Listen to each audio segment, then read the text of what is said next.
Condolences are pouring in from all corners of the world following the death of the Iranian president. China's leader Xi Jinping paid tribute, vowing to maintain close ties with Tehran.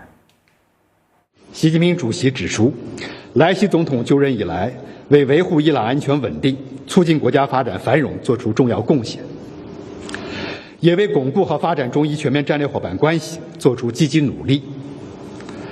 他的不幸遇难是伊朗人民的巨大损失，也使中国人民失去了一位好朋友。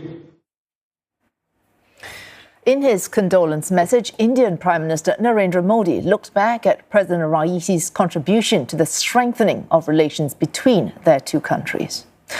Malaysian Prime Minister Anwar Ibrahim also expressed his sadness and said relations with Iran will continue to strengthen for the betterment of both its people and the Muslim world.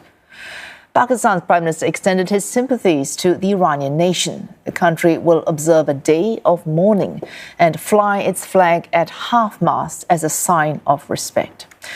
Russian President Vladimir Putin described President Raisi as a true friend, and he noted his Iranian counterpart's invaluable contribution to good relations between both nations. The Iraq Prime Minister sent his heartfelt condolences and expressed solidarity with the Iranian people and officials during this difficult time. And for more, Stuart Smith joins us from Baghdad. Stuart, how does the Iranian government plan to ensure continuity after the death of its president?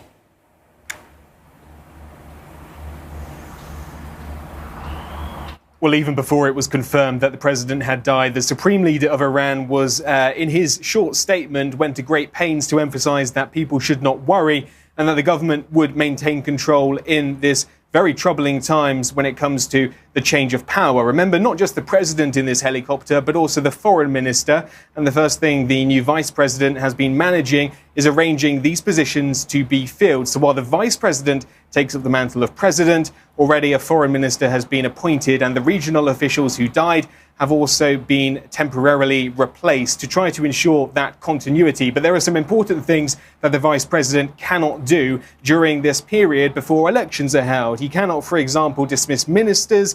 There can be no vote of no confidence passed, and there cannot be any constitutional amendments nor any national referendums, meaning that this is not an ordinary period. There are severe limitations as to what the government can do, and from that you're hearing statements throughout today from the Vice President and others emphasising the need to get these elections underway. 50 days is the period that the Constitution gives for these elections to take place, and the officials are already working on making sure those happen. As to how the international community is reacting, well, already Russia's President Vladimir Putin has had a call with the interim vice president to reaffirm ties with Iran and support, trying to show that this is a period which, although difficult, can experience a high degree of continuity. And the final thing to remember with Iran is while the president is dead, the supreme leader, the most senior official in Iran, is not. So that adding to a degree of stability here as well, as in Iran as well.